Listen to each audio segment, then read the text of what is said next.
kita sehingga kita dapat bersama-sama hadir dalam mengikuti pengajian kita pada malam hari ini.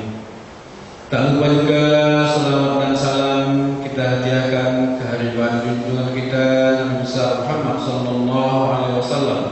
Semoga termasuklah kita golongan yang mendapatkan syafaatnya di kemudian hari kelak. Bapak-bapak, ibu-ibu, jamaah pengajian rahimahullah, pada malam hari ini pengajian kita sebagai lanjutan dari pengajian yang lalu membahas masalah tauhid yang pada malam hari ini akan disampaikan oleh Bapak Profesor Dr. Hasbullah Taib. Kepada Pak Ustaz kami persilakan dengan segala hormat. Assalamualaikum warahmatullahi wabarakatuh. Bismillahirrahmanirrahim. Alhamdulillahirabbil alamin wal 'aqibatu lil muttaqin wa la 'udwana illa 'alal zalimin. Bapak Ibu jamaah majelis berbahagia, memang orang kurang menarik apabila membicarakan persoalan tauhid, karena membicarakan persoalan tauhid banyak berkaitan dengan hal-hal yang kaya.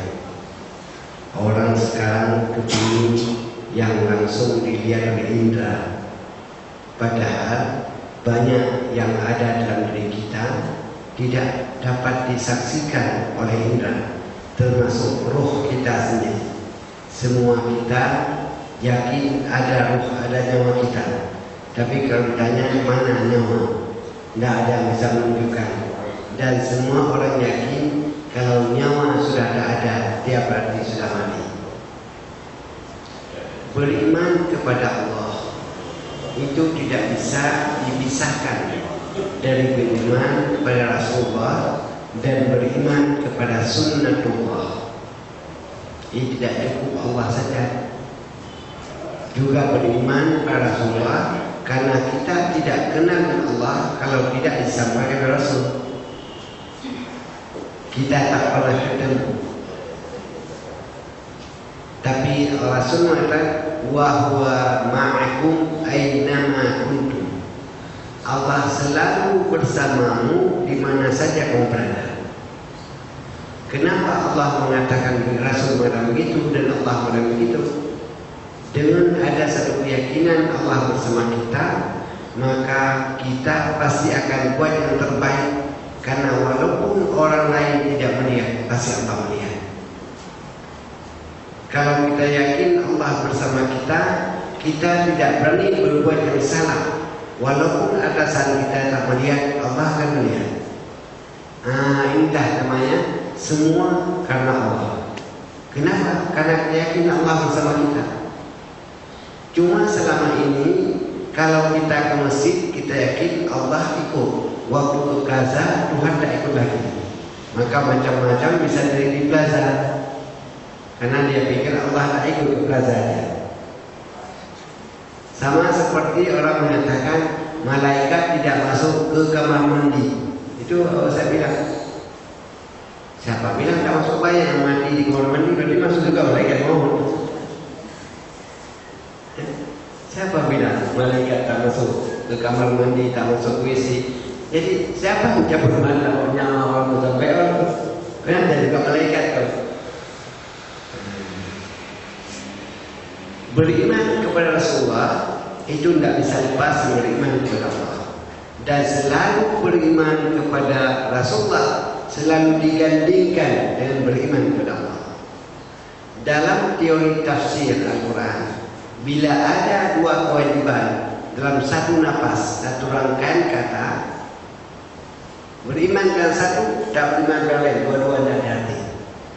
Beriman kepada Rasulullah, tak beriman kepada Allah, tak jadi juga. Beriman kepada Allah, tak beriman kepada Rasulullah, tak jadi juga. Sekarang di IAIA banyak kelompok-kelompok yang pengikut ingkar sunnah. Mereka mengingkari sunnah Rasul sebagai dalil setelah Al-Quran. Inilah contoh ilmu yang dia dapat dari orang kafir. Waktu sekolah Amerika, sekolah Eropa, dia tak beriman kepada sunnah Rasulullah. Saya dulu pada waktu ujian masuk untuk mengambil doktor, dites oleh ulama-ulama besar, 7 orang profesor dan ulama syekh. Saya takut sekali waktu itu. Kenapa yang dihadapi ulama besar 7 orang? Sebelum saya tanyakan kepada kamu, coba tulis dulu 10 nama ulama besar di Al-Azhar yang sempat mengajari kamu. Saya tulis 10 ulama besar yang pernah mengajar saya. Habis itu dia tanya lagi, coba tulis lagi 10 buku besar yang berkaitan dengan disiplin ilmu. Saya tulis ini kitab-kitab yang saya baca yang berkaitan dengan besar-besar. Kemudian dia katakan lagi, coba tulis 10 orang kawanmu di asrama yang sangat dekat. Siapa kawan-kawanmu? Saya tulis. Habis dibaca, dia senyum, dia katakan, sebelum saya uji kamu, saya sudah kenal siapa kamu. Karena seseorang kita kenal siapa gurunya, buku apa yang dia baca, dan siapa kawannya. Ini tes psikologi ilmu jiwa. Jadi Bapak, kalau ada ustaz yang ceramah, ustaz tanya siapa guru dia, buku apa yang dia baca. Kalau buku komik yang dia baca, apa yang tahu? Siapa kawan-kawannya? Kalau kawannya yang udah ditangkap KPK, tahu udah kita pekerjaannya juga. Ini tes psikologi. Kita tahu seorang di mana dia belajar, siapa gurunya, apa kitab yang dibaca, apa lingkungan di mana dia berada. Maka sekarang kita lihat bermacam-macam aliran yang menyesatkan umat. Di yang sudah ada gerakan JIL, Jaringan Islam Liberal. Saya bilang JIL itu adik JIL, abangnya JIL, adiknya JIL. Di Malaysia boleh ajaran itu disampaikan, tapi di akademis, mimbar akademis universitas tidak boleh pada masyarakat awam, nanti menyesatkan orang-orang yang tidak tahu. Ini pada orang-orang awam diracuni pikiran-pikiran, akhirnya mereka lebih percaya pada kekuatan teknologi dengan kekuatan Allah. Bahkan saya ingat doa almarhum Nur Khalid Majid bertanya pada jamaah, kalau Bapak naik pesawat terbang, Bapak yakin tak pesawat itu sampai ke muka? Bapak yakin tak? Itu yakin ya. Tapi keyakinan itu bukan iman. Jangan disamakan keyakinan itu sama dengan beriman. Itu keyakinan karena percaya kepada sunnatullah.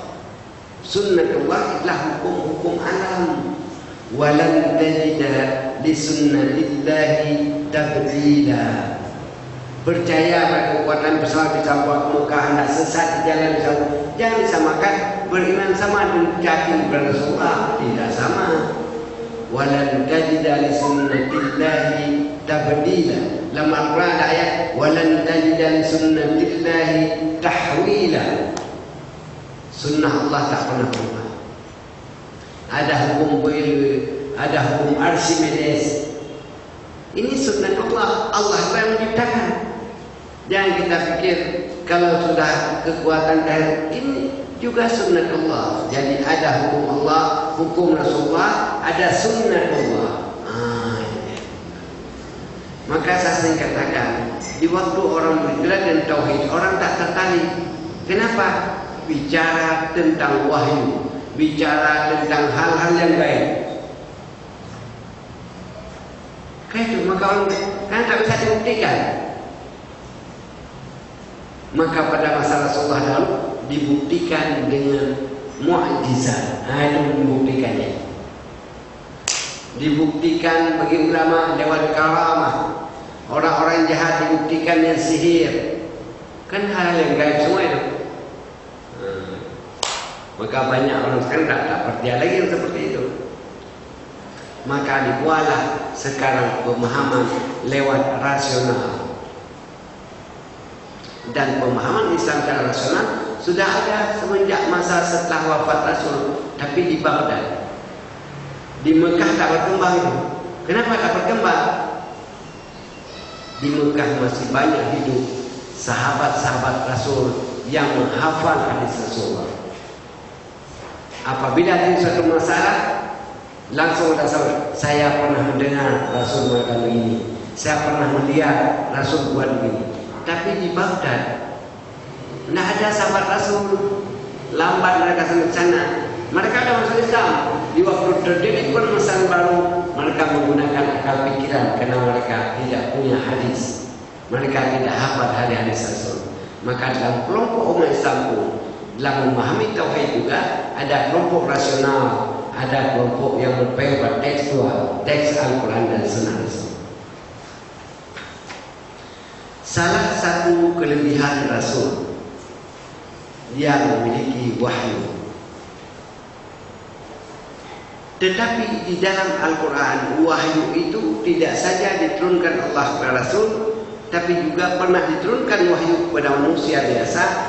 Bahkan Allah pernah turunkan wahyu kepada binatang. Untuk membedakan antara wahyu kepada Rasul dan wahyu kepada manusia biasa, para ulama kita melihat wahyu kepada selain Rasul disebut ilham. Jadi walaupun kata-kata wa wahayna ila ummi Ibrahim, kami telah wahyukan kepada ibu Nabi Ibrahim, ibu Ibrahim. Apa ibu Nabi Ibrahim sama dengan tidak? Ilham. Artinya pada waktu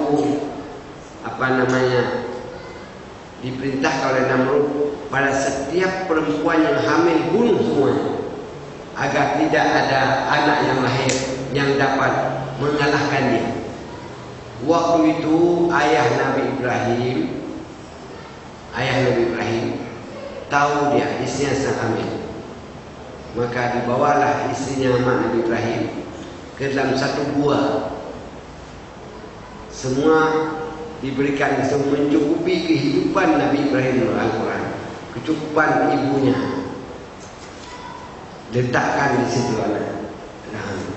Nanti setelah kau lahirkan dia, wahai Nabi Ibrahim, umat Nabi Ibrahim, letakkan anak di sini. Letakkan 2 ibu jari dalam mulutnya, nanti akan keluar madu di situ. Kamu pulang, jumpai suamimu lagi di sana.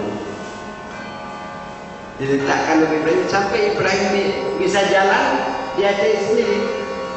Maknya cari dan bapaknya jumpa di sana.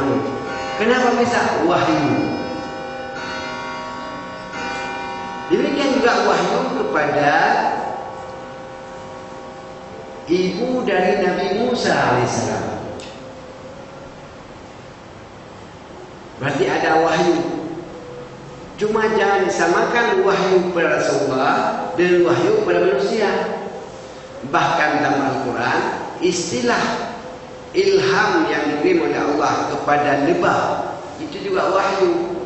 Wa wahayna ila nahli, kami wahyukan kepada lebah supaya dia selektif mencari makanan. Maka lebah jarang makan sembarang bunga-bunga itu.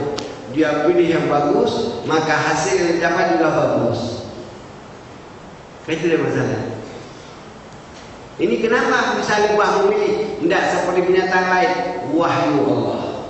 Apa arti wahyu? Ilham yang turunkan kepada binatang. Sedangkan ibu Nabi Musa biasa adalah, maka pada umat Muhammad juga pernah diberikan Allah ilham yang benar. Fa'alhamaha ujuraha wa taqwaha. Allah memberikan ilham kepada kamu, ada ilham yang baik, takwa, tidak ada yang fujur, datang dari syaitan.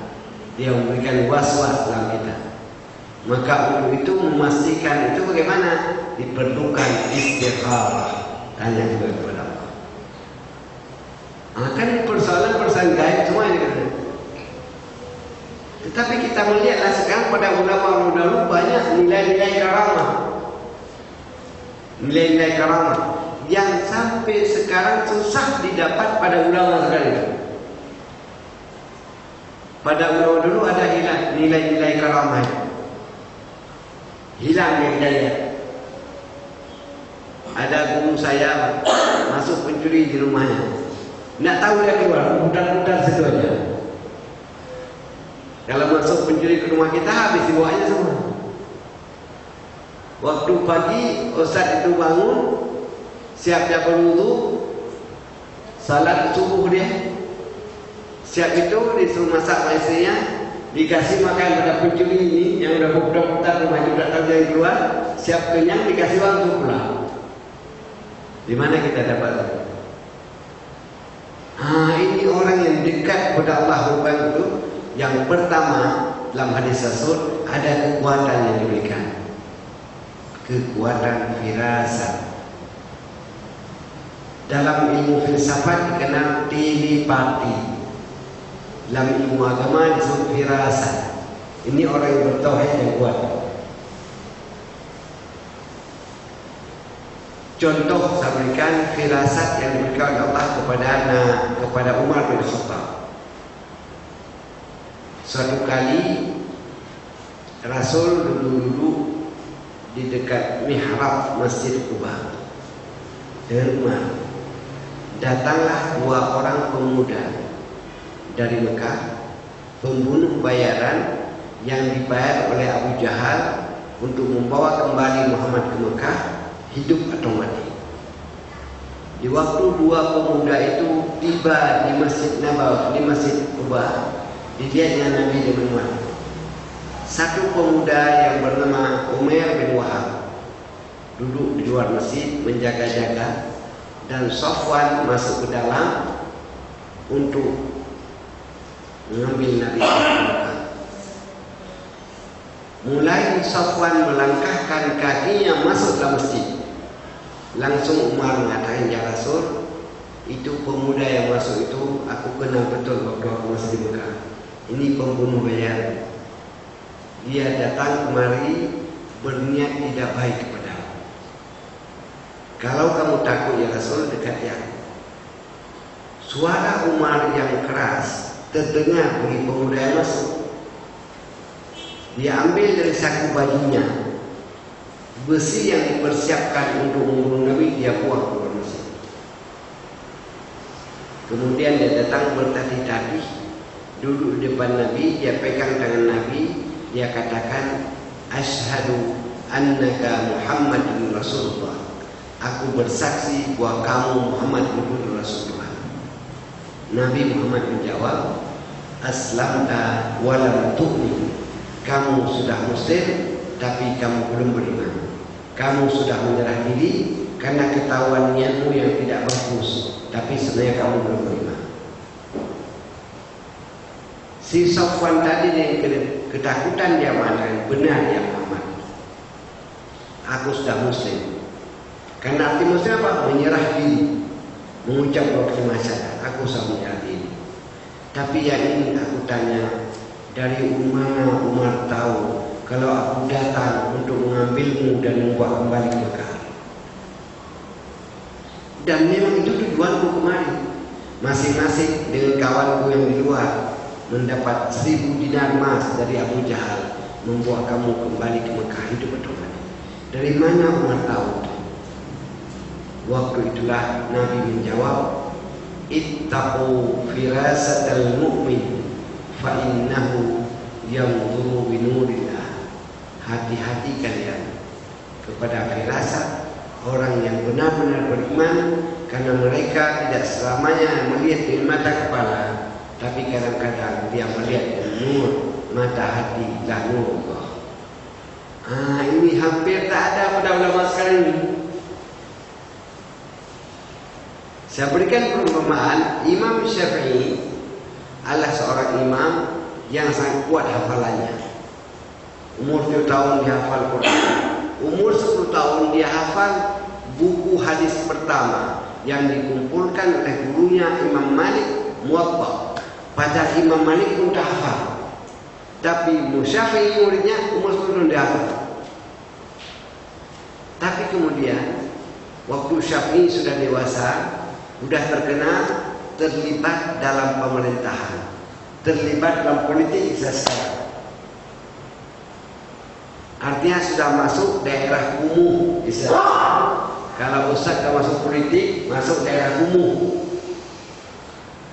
Tentu kalau sudah masuk daerah kumuh, walaupun tak haram syubhat pasti dapat. Karena dia kadang-kadang ada sasar politis harus mengeluarkan fatwa-fatwa untuk menyelamatkan pemerintah. Akibatnya Syafi'i mudah berubah. Hidupnya penuh dengan kebingungan. Kalau orang tak pernah bohong, suruh bohong berubah. Hidupnya resah, dia datang kepada gurunya yang mengajarkan dia ilmu tasawuf masa dia muda, Imam Waqi'.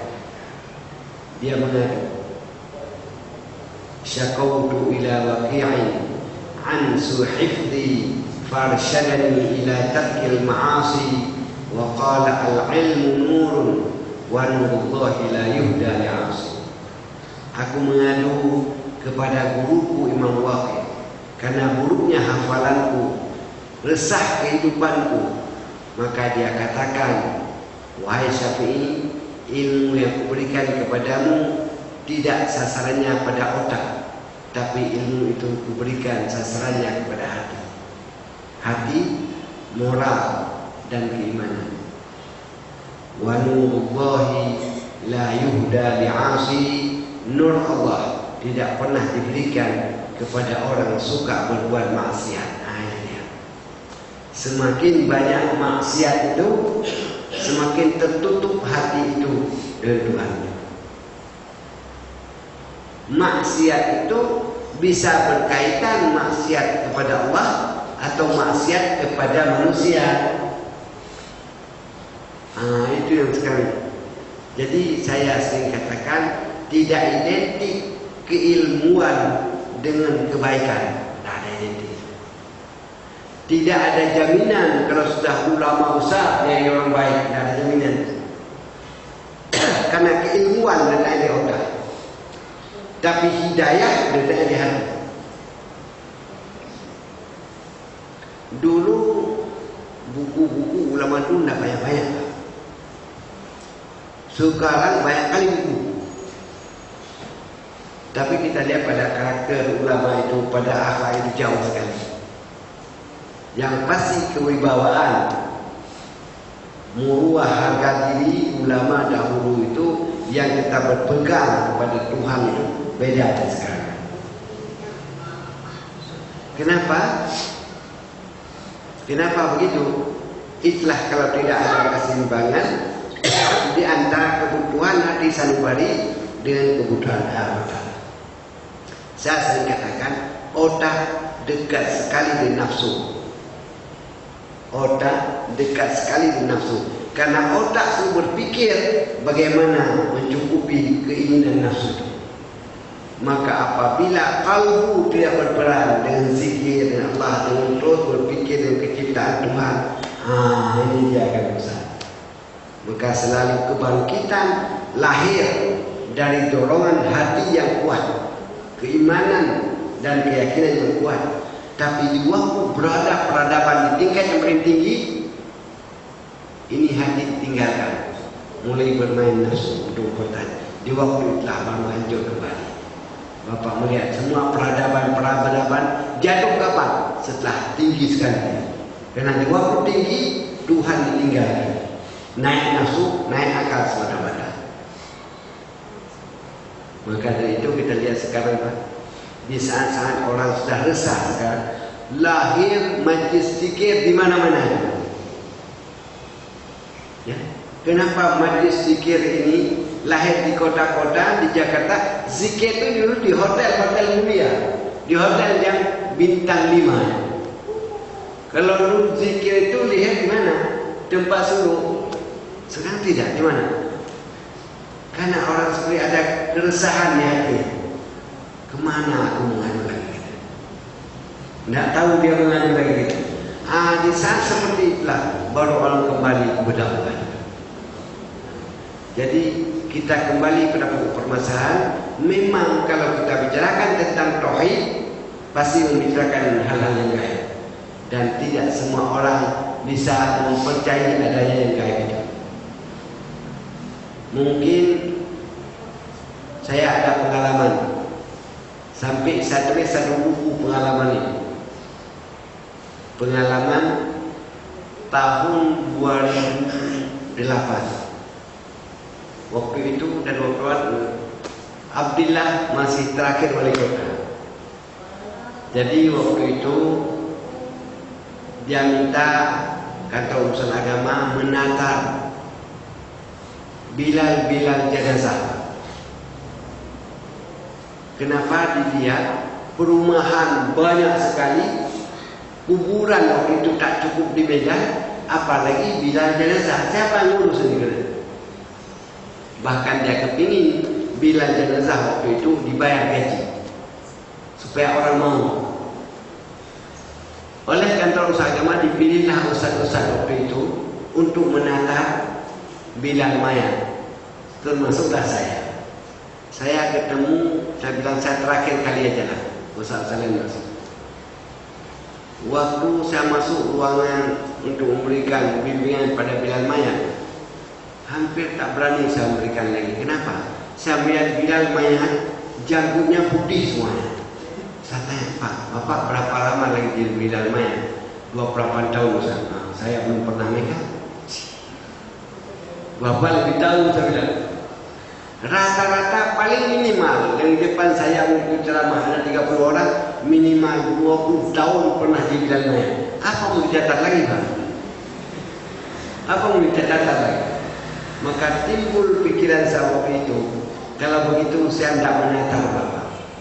Yang saya inginkan, coba Bapak ceritakan pengalaman Bapak selama 20 tahun lebih sebagai bilal mayat. Masing-masing bercerita. Ada Ustaz mayat yang orang kecil, tapi setengah mati kami membuat kuburan dan berat sampai harus berhenti yang kata. Ada orang Ustaz sudah kami ukur ukuran 1,60 panjangnya, kami ukur sampai 90. Waktu sampai sudah muat dimasukkan, kami tekan juga patah juga leher mayat itu. Ada Ustaz, waktu kami bawa ke kuburan itu terbuka kain yang dah diikat, nampak auratnya bermacam-macam. Bahkan ada Ustaz yang orang sudah kami kebunyikan semua, sudah kami ngomongin, bangun dia balik. Kenapa? Terjadi mati suri. Sehingga lahirlah buku waktu itu satu judulnya Filosofi Kematian. Semua hasil wawancara dan orang yang pernah mati suri dan apa yang dilihat dalam mati suri itu. Bahkan ada di wawancara mereka, dia menyesal kenapa hidup balik dan nikmat kali ini. Tapi jangan pula kepingin ibu muncul cepat, tidak begitu. Tapi ada yang menderita sekali dia. Setelah itu hidup kembali dia orang yang baik sekali.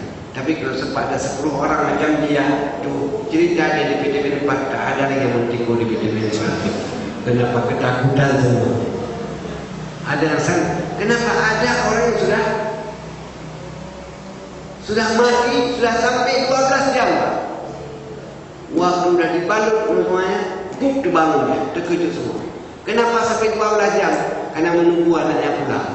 Sudah divonis oleh dokter mati begitu balik. Inilah yang terasa hal-hal yang gaib, tidak bisa kita filsafat itu. Inilah yang terjadi pada Imam Sufyan Tsauri, ulama besar di Baghdad. Pada waktu meninggal, berkumpul semua murid-muridnya mengajari dia, Tuhan, ucapkanlah la ilaha illallah. Kan diperintahkan bertalqin kan?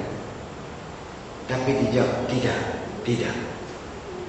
Nangis, Tuhan, ucapkanlah la ilaha illallah. Tidak, yang itu aku tidak mau, yang lain boleh. Semua murid-muridnya semua menangis. Menangis semua. Dulu disuruh talqin orang mati, kita suruh dia bilang tidak. Dilihat kemudian imam sudah meninggal. Malam pulang semua, besok melaksanakan jenazah. Sedang orang motong-motong kafan, terbangun gitu. Ya, dah hidup balik ke banding. Dimandikan muridnya semua. Itu dia. Semalam kami mengajari Tuhan mengucapkan 2 kalimat syahadat. Tapi Tuhan bilang enggak, yang itu aku tak mau. Kenapa? Syekh Sofyan Sauri, aku dengar semua yang kau sebutkan. Tapi yang aku bilang tidak, bukan untuk kamu itu. Aku bilang tidak kepada orang yang datang pada yang kamu tak ada pahamnya. Siapa? Di saat aku menghembuskan nafas terakhir sakratul maut, datang 2 orang dengan baju jubah putih, satu jubah hitam, dia bawa air. Dan aku kepingin haus sekali untuk minum air. Aku minta air itu. Dia bilang boleh, tapi dengan syarat kamu mensyirikkan Allah. Itu yang aku bilang, tidak, aku tidak boleh itu. Bukan tidak mengucapkan la ilaha illallah. Ilmu apa bisa belajar seperti itu kalau tidak berilmu tauhid itu? Maka oleh karena itu dikatakan saat-saat orang di waktu mendekati sakarat, dia banyak tantangan, banyak godaan yang tidak dilihat oleh orang yang mendampinginya di situ. Maka harus ada terus orang yang memberikan bimbingan. Saya sering protes kalau saya ceramah di Malahayati, saya katakan, kenapa tidak ada rohaniawan di rumah sakit ini? Kalau saya ceramah rumah sakit haji, ini rumah sakit Islam, kenapa tidak ada rohaniawan yang datang ke kamar ICU memberikan bimbingan? Tapi rumah sakit itu, apa itu? Elizabeth, setiap saat datang orang pastor. Coba bayangkan kalau sempat orang Islam itu diajari macam-macam itu. Padahal momen yang paling terakhir di saat orang menghembuskan nafas terakhir, dia harus mengucapkan la ilaha illallah. Ini contoh. Jadi hal yang seperti ini langka pembahasan di pengajian. Kenapa semua yang rasional sehingga tidak menakutkan orang? Itulah kata Al-Ghazali, al-aqlu syai'un wa laysa kullu syai'. Akal baru mampu menjawab dan menyelesaikan sebahagian kecil persoalan, tapi akal tidak mampu menyelesaikan semua persoalan. Akhirnya dia ucapkan la haula wala quwwata illa billah. Selama masih mengucapkan itu, maka selama itu dia masih bertauhid. Dia masih yakin ada kekuatan di atas akal itu. Wa fawqa kulli alim, di atas yang tahu ada lagi yang maha tahu. Itulah Allah Subhanahu wa taala. Itu kajian kita lihat dan tadi saya katakan keimanan tidak cukup beriman kepada Allah saja, harus dia dirangkaikan Rasul dan sunnah Allah. Dan nilai kebenaran mutlak itu hanya pada Allah. Maka dikenallah ada namanya ainul yaqin, ada ilmul yaqin, ada haqqul yaqin. Itulah keyakinan itu ada tingkatan dalam ilmu tauhid. Ada ainul yaqin, keyakinan karena dilihat oleh mata. Sekarang banyak ilmu sekarang untuk orang dia apa namanya dinampakkan yang banyak sekali ilmu apa sekarang disundapnya mata melihat, padahal tidak sebenarnya kebenaran mata itu tidak. Maka itu sebabnya sampai dalam Islam untuk melihat tindakan pidana besar harus ada 8 mata yang lihat, 4 saksi, 8 mata kan? Apakah ada orang mampu berzina ditonton 8 mata ini? Kalau ada bukan orang lagi, udah lembu namanya. Kalau ada 4 orang saksi, tapi yang satu cuma 1 matanya, satu tidak berbukti, tidak sah juga. Maka Gus Dur tak pernah bisa jadi saksi. Jadi keyakinan dasar lihat mata, keyakinan paling rendah. Yang kedua, ilmu yakin, keyakinan dasar pengetahuan. Ada seperti keyakinan, kekuatan teknologi penerbangan bisa buat jemaah haji pulang tidak pernah sesat ya. Itu dasar apa? Keyakinan dasar ilmu. Tapi yang paling tinggi mana? Hakul yakin, keyakinan karena dasar wahyu, karena dasar sunnah Rasulullah. Itu hakul yakin. Boleh jadi sekarang tak benar, saudara benar. Bapak bayangkan 15 abad yang lalu Al-Quran turun. 15 abad yang lalu Al-Quran. Masih ada ayat-ayat kosmos yang belum mampu ditafsirkan oleh manusia. Masih ada ayat-ayat tentang alam ini yang belum mampu ditafsirkan oleh manusia. Dulu waktu saya belajar namanya tafsir ilmi di Al-Azhar, guru saya Khabuti membaca wa taral jibala tahsabuha jamidatan wa hiya tamurru murras sihab. Dia kata, kamu melihat gunung-gunung itu, kamu pikir dia tetap bertahan begitu saja? Tidak, dia berjalan gunung-gunung itu seperti berjalannya awan. Waktu dia tafsirkan pengertian gunung di situ, bukan gunung, isi gunung yang jalan terus. Apa isi gunung? Gas, minyak, berjalan terus. Mula-mula sih pergi jauh dah ke daerah lainnya gitu. Maka banyak kata Khabuti waktu mengajar ayat tafsir-tafsir itu diartikan arti, belum diartikan arti yang sebenarnya dalam itu. Cukup menarik saya waktu diajarkan tafsir cerita Nabi Musa dipeluncur oleh Nabi Khidir. Kenapa Nabi Khidir menyuruh perbaiki pada Musa rumah yang hancur? Musa tak mau, karena tak mau dibayar, karena di dalamnya ada harta anak yatim kan? Sampai anak yatim itu besar, malu diambil. Ini diumpamakan sama seperti Indonesia, sama seperti Arab. Di dalam bumi itu banyak isinya. Jangan kasih orang luar negeri datang ambil. Tunggu sampai penduduk asli mampu mengelolanya. Sekarang habis diambil. Perumpamaan pada ayat ini yang belum mampu dipahami oleh umat Islam. Akhirnya sekarang apa? Negara Arab Teluk jajahan Amerika. Itu yang didapat di Aceh di mobil wheel. Yang ada perjanjian kan minyak kondensat segala macam tidak dalam perjanjian. Ini perumpamaan dan penafsiran Quran. Maka saya sering katakan ayat Quran 15 apa yang lalu turunkan. Sekarang belum habis dipahami lagi. Berapa abad lagi kita tunggu baru selesai tafsir Quran. Demikian sebagai pengantar bagi Bapak Ibu yang bertanya yang berkaitan ceramah kami.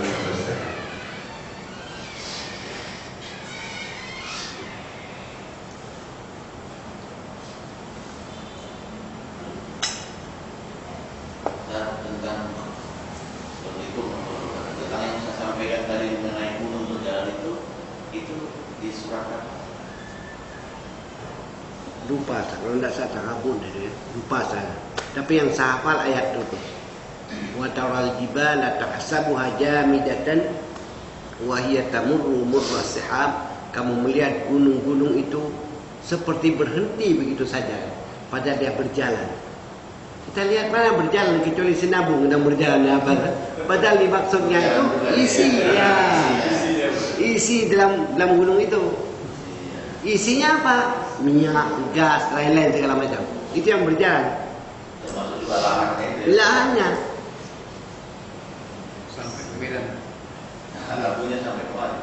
Sampai kemari jalannya. Silakan. Yang mau saya tanyakan Ustaz mengenai kematian tadi. Katanya kalau kita berbuat baik, di alam kubur itu akan menjadi indah-indah kita lihat alam dalam kubur. Dan kebalikannya kalau kita berbuat jahat, banyak maksiat itu kita merasa terhimpitlah banyak sisa ada pengalaman, saya pun belum pernah merasakan. Dengan itu. Tapi saya yakin bukan di kubur itu. Tapi azab itu di alam barzakh. Karena ada ayat mengatakan wa min waraihim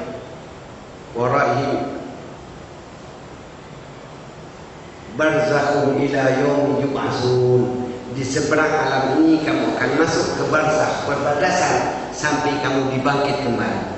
Azab itu di alam barzakh. Wa min waraihim barzakhun ila yaumi yub'atsun. Itu ayat. Di barzakh itu. Barzakh itu perbatasan di antara alam dunia dan alam selanjutnya. Itu ada hubungan. Bukan di dalam kubur. Karena kalau dalam kubur bisa aja dibuat alat sekarang ini.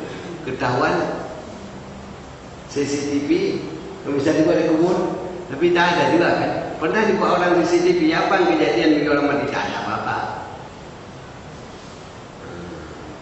Jadi di alam barzakh itu. Nah, yang disebut dengan hukuman-hukuman itu. Ya, jadi kan ada ceritakan bahwa pikiran, akal pikiran itu dekat dengan hawa nafsu. Otak itu dekat dengan nafsu. Otak. Kenapa dekat? Karena pikiran seotak memikir macam mana untuk memenuhi keinginan nafsu itu. Jadi Ustaz, sekarang situasi di agama Islam katakan belum pada posisi yang seperti kita bilang akan menuju puncak. Mungkin dia masih dalam situasi chaos lah saat ini. Jadi apakah kira-kira menurut Ustaz, apakah mungkin Islam itu dengan pernyataan yang pertama tadi Ustaz, kira apakah mungkin Islam itu menguasai akan menguasai dunia dengan kemampuan pikiran atau artinya dengan menguasai teknologi? Karena yang kita lihat negara-negara yang menguasai teknologi yang menguasai dunia, padahal tadi ada pernyataan bahwa otak pikiran ilmu teknologi kan kebanyakan produksi di otak. Jangan Bapak kata begitu, karena Islam pernah menguasai dunia. Islam pernah menguasai dunia. Andalus, masa Khilafah Utsmaniyah di Turki, itu belum ada yang bisa mengalahkan. Cuma peradaban itu selalu berpindah-pindah. Kalau Allah tak pindahkan peradaban itu tak adil Tuhan. Dulu peradaban Islam pertama di mana? Di Madinah. 40 tahun bertahan di situ. Tapi di waktu wafatnya Ali bin Abi Thalib dipindahkan peradaban ke Baghdad oleh Muawiyah bin Abi Sufyan. Bertahan pusat peradaban di Baghdad 1 abad. Jatuh Islam di Baghdad, di Syria 1 abad, pindah ke Baghdad. Jatuh Islam di Baghdad, sudah dikuasai dunia, pindah ke Andalus. Jatuh di Andalus, pindah ke Mesir. Pernah menguasai. Itu waktu perang di Irak yang baru yang selesai dibanting di Amerika 2-4 tahun. Yang hilang, yang ditangisi oleh ulama apa tahu Pak? Hilang buku-buku bertonton di pusaka Universitas Baghdad, dicuri. Kemana? Dibawa keluar. Tidak ada perpustakaan yang Islam yang paling hebat di dunia kecuali di Leiden. Terutama Islam Indonesia telah kumpul di Belanda. Maka banyak tentang Islam di Indonesia pergi ke Leiden. Tidak ada di Indonesia. Kalau Perancis pergi ke Brisbane Universitas. Yang dicuri mereka adalah nilai-nilai itu. Bahkan masih dalam bentuk manuskrip, belum dicetak, tulisan tangan. Jadi bukan Islam belum menguasai, sudah pernah, tapi gagal dia membuat pengkaderan, diambil orang lain, pindah lagi. Pernah menguasai. Tapi saya yakin Pak, suatu saat nanti Bapak melihat 25 tahun dikuasai Turki oleh Atatürk. Sekarang dihapus balik oleh Erdogan semua. 25 tahun. tidak boleh azan pakai bahasa Arab, bahasa Ataturk, harus pakai bahasa Turki. Coba datang ke Erdogan ini, dibalikkan semua. Ini karena saya sedih kali. Saya kerja di Liga Indonesia, pertama sekolah master, boleh mendaftar kerja di Liga Indonesia. Ada yang tempatkan ke Malaysia, ke Indonesia, ada yang ke Australia, ada yang ke Jepang, ada ke Afrika. Saya tugas pertama di Queensland, Australia. Dibayar waktu itu sekitar $2.400 sebulan. Tapi anak-anak yang tugaskan di Uganda, di Chad, di Sudan, dibayar $120.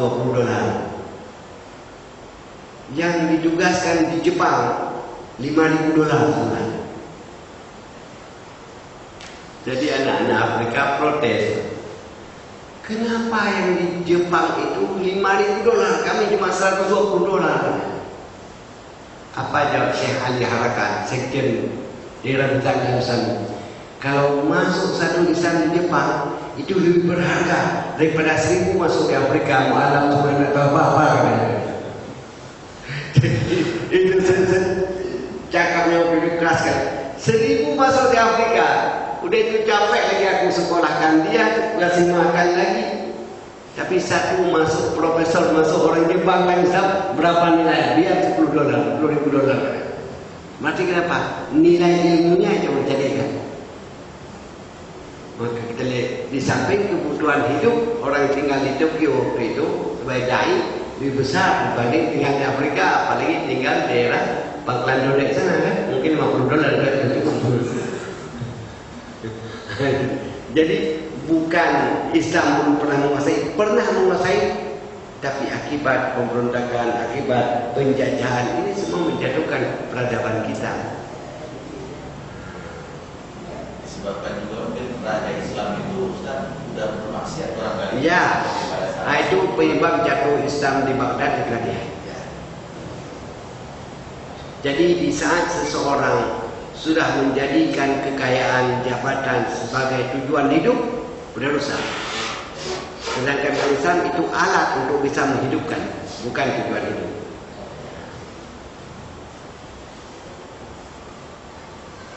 Kembali tentang tauhid tadi Ustaz, bahwa ada tauhid dari segolongan kawan kita di Irak sama Syiah, itu kan ada sebagai tulisan-tulisan itu yang kemudian Nabi kita Muhammad.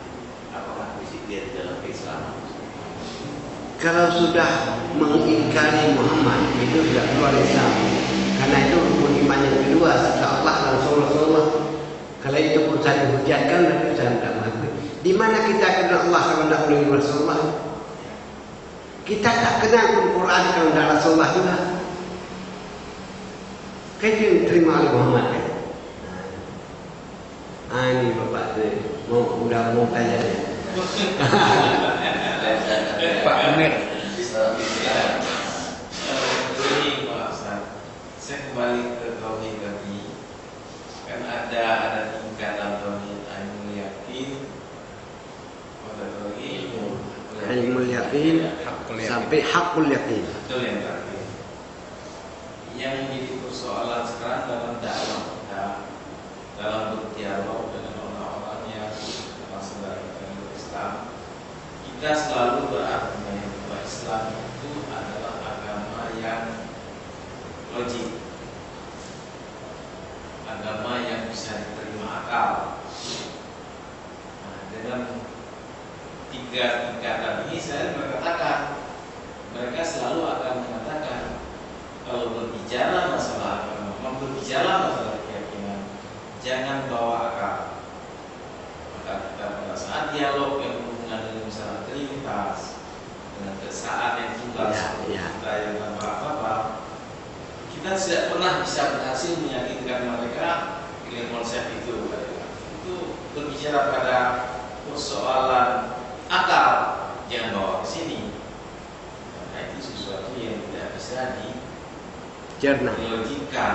Maka selalu saya bicara ke teman, karena waktu di Bandung dulu saya rata-rata orang Cina termasuk yang datang dari sini itu, kalau dialog seperti itu selalu teori. Malah mereka udah datang ke tempat-tempat kita. Maka di dalam Al-Quran ada ayat menghadapi mereka.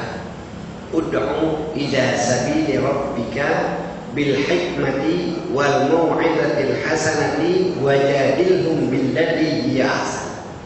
Ajak mereka ke jalan Tuhanmu bil hikmah. Nah, hikmah itu filosofi, nilai-nilai filosofi. Kemudian yang mengajar yang baik. Dan yang ketiga baru dialog. Saya katakan mungkin di antara Sunni dan Syiah susah dipertemukan dari konsep teologi, tidak bisa dipersatukan. Sama seperti payah mempersatukan di antara Protestan dengan Advent dan Katolik, tidak bisa dipersatukan. Tetapi ada yang lain bisa mempersatukan kepentingan bersama. Saya melihat Iran tak pernah sama teologi mereka dengan orang Yahudi Israel. Tapi untuk bisnis kompak kali mereka. Senjata Iran gak kali beli Israel sebenarnya. Jadi pertemukan orang tidak selamanya karena sama ideologi, tapi ada sama-sama kepentingan. Itulah sebabnya maka sampai Allah mengatakan, ya ahlal kitab ta'alu ila kalimatin sawa'in bainana wa bainakum. Kayak dia menjadi di mana titik temu yang lama-lama karena dia beriman atau tidak itu bukan tanggung jawab kita. Itu hidayah dari Allah. Kan itu ujungnya kan. Kalau Allah tak memberikan hidayah jangan masuk juga. Dia capek kita jadi tidak masuk. Innaka lan tahdi man ahbabta. Itu ayat Quran itu. Sungguhnya kamu Muhammad tidak akan mampu kapanpun memberikan hidayah. Tugasmu ajak mereka apa yang dialog atau pengajaran atau dengan bermacam-macam yang memberikan hidayah kepada aku. Ke situ dia. Memang betul Pak. Kalau logika tak ketemu. Karena pada konsep pemikirannya metode berpikir sudah berbeda di awal. Maka untuk mempersatukan itu harus mencari kepentingan bersama. Maka mungkin kalau mempersatukan bangsa Indonesia karena pelaksanaan syariat akan ketemu lagi kan. Tapi saya kira apakah Islam apakah kafir kan sama-sama kepingin sejahtera itu. Kalau lewat situ lah berbisa ketemu. Lewat mana dipersatukan dia? Saya banyak belajar dari orang kafir Pak. Karena kalau sistem di Institut Islamic Study Cairo, kalau belajar tentang aliran Syiah, itu yang mengajar orang Syiah. Didatangkan di kota Qum dari Iran, dikontrak 6 bulan untuk mengajar.